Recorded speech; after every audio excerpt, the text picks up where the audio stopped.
This is our SCOTUS required cases presentation. Our first slide is Marbury versus Madison, 1803. In 1800, Thomas Jefferson defeated John Adams in the presidential election. Before leaving office, Adams, a Federalist, made a last-minute judicial appointment, including appointing William Marbury as a Justice of the Peace for the District of Columbia.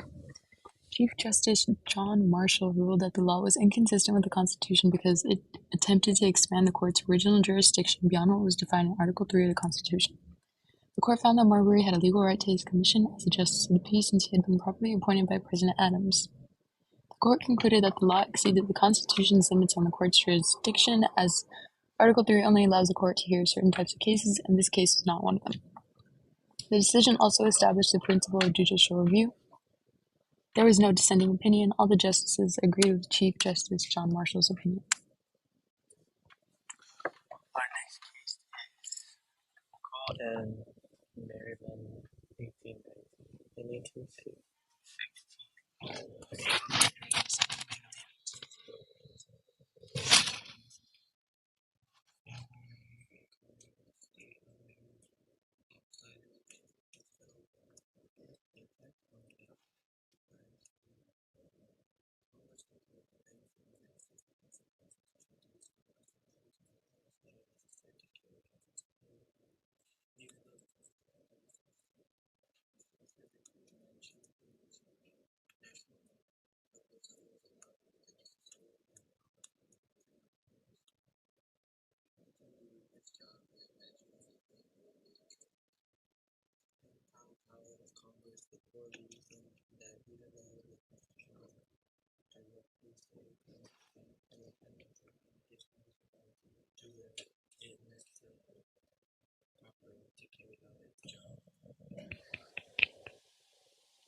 Supreme Court decided the Congress could create the Bank of the United States, even though it doesn't say it directly. Dissenting opinion, all the justices agreed with the decision made by Chief Justice John Marshall. Our next slide is Schenck versus U.S. 1919. In 1917, Charles Schenck was arrested for distributing leaflets opposing the U.S. military draft during World War I, violating the Espionage Act. The Supreme Court ruled that free speech can be limited if it presents a clear and present danger to public safety or national security, especially during wartime. The court ruled that free speech can be limited if it creates real danger, like interfering with a war effort, as Schenck's actions could have done. The court ruled that Schenck's speech could be limited because it posed a threat to the war effort and national security. Justice Holmes disagreed, saying Schenck's speech could be protected because it didn't cause immediate harm or danger. Our next slide is Brown v. Board of Education, 1954, was a Supreme Court case where the court ruled that racial segregation in public schools was unconstitutional, overturning the separate but equal doctrine and leading to the desegregation of schools. The Supreme Court ruled that segregated public schools were unconstitutional because separate is not equal. The court ruled that separating black and white children in schools hurt black children's education and violated their right to be treated equally. The Supreme Court decided that segregating schools was unfair and ordered schools to integrate.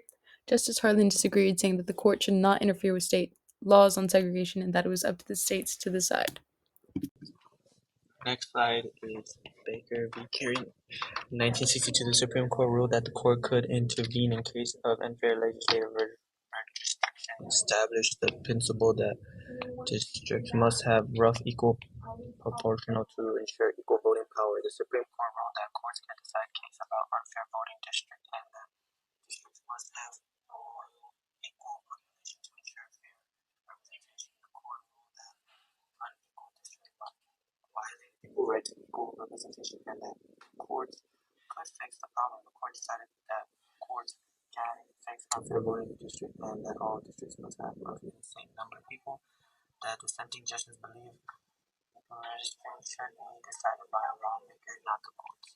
Our next slide is Engel versus Vitale, 1962. The Supreme Court ruled that it was unconstitutional for public schools to require a state-sponsored prayer, saying it violated the First Amendment separation of church and state. The Supreme Court ruled that public schools cannot have government-approved prayers because it violates the First Amendment separation of church and state. The court ruled that a government-approved prayer in schools is unconstitutional because it involved government and religious activities. The court decided that schools can't have a government-approved prayer because it violates the First Amendment separation of church and state. Justice Stewart dissented, arguing that voluntary non-denominational prayer didn't force religion on anyone and should be allowed in schools.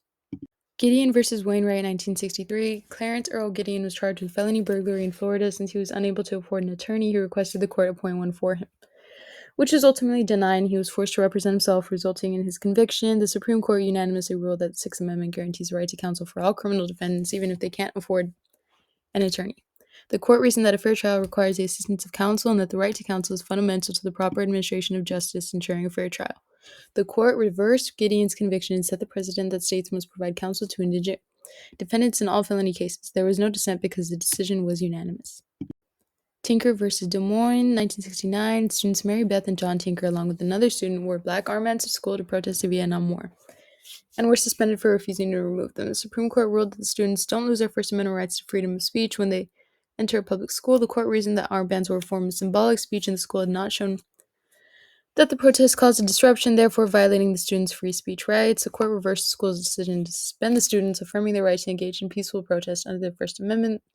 Justice Black dissented, arguing that the school had the authority to prevent disruptions and maintain discipline, and that wearing armbands were disruptive to the school environment. New York Times versus U.S., 1969. The U.S. government aimed to prevent the New York Times and the Washington Post from publishing the Pentagon Papers, classified documents detailing the government's decision-making during the Vietnam War. Arguing it was a threat to national security, the Supreme Court ruled that the government could not prevent the newspapers from publishing the Pentagon Papers, reinforcing the First Amendment protection of press freedom.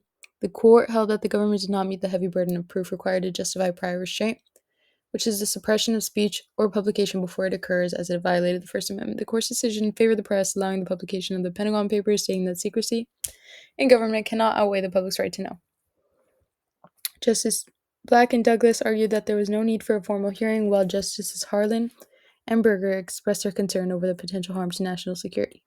Wisconsin v. Yoder, 1972. Members of the Old Amish Order religion, including Jonas Yoder, were prosecuted for refusing to send their children to school beyond the 8th grade, arguing that high school attendance violated their religious beliefs.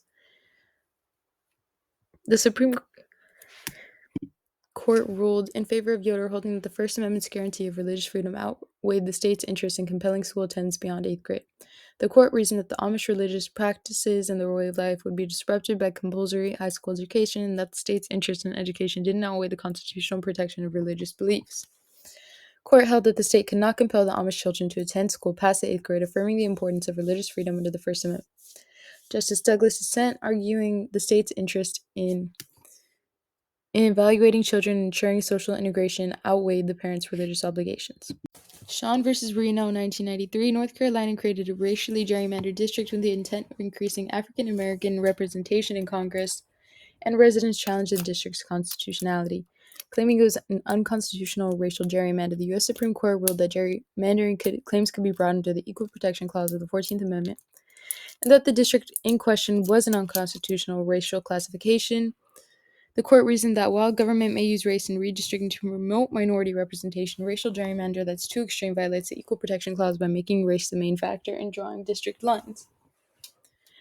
The court ordered the lower courts to reconsider the district map, concluding that the district shape could be explained by an intent to segregate voters based on race, which violated the Constitution. Justice Souter dissent, arguing the creation of majority-minority districts was a legitimate use to remedy historical discrimination and ensure equal political representation.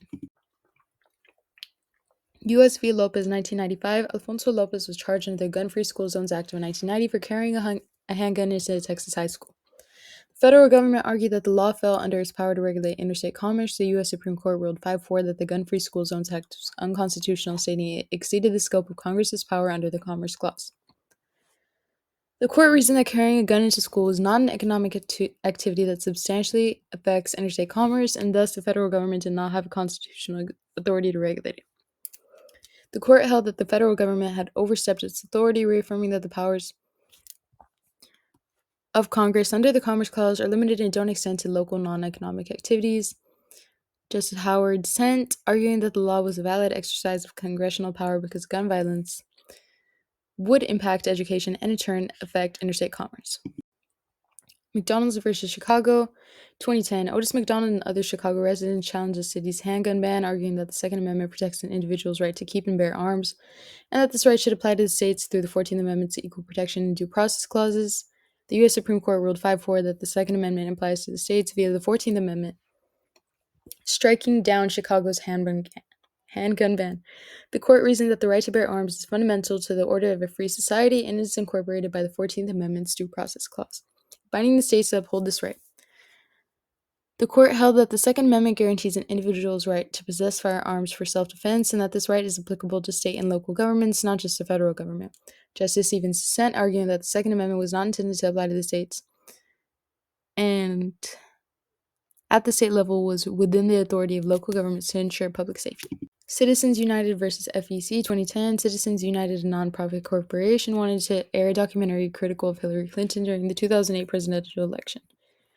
The Federal Election Commission restricted the broadcast, citing the Bipartisan Campaign Reform Act, which banned corporations from funding ads like this. The U.S. Supreme Court ruled 5-4 that corporations and unions have a First Amendment right to engage in political speech, including making independent expenditures for political campaigns. The court reasoned that the First Amendment protects the right of corporations and unions to express their political views through independent spending.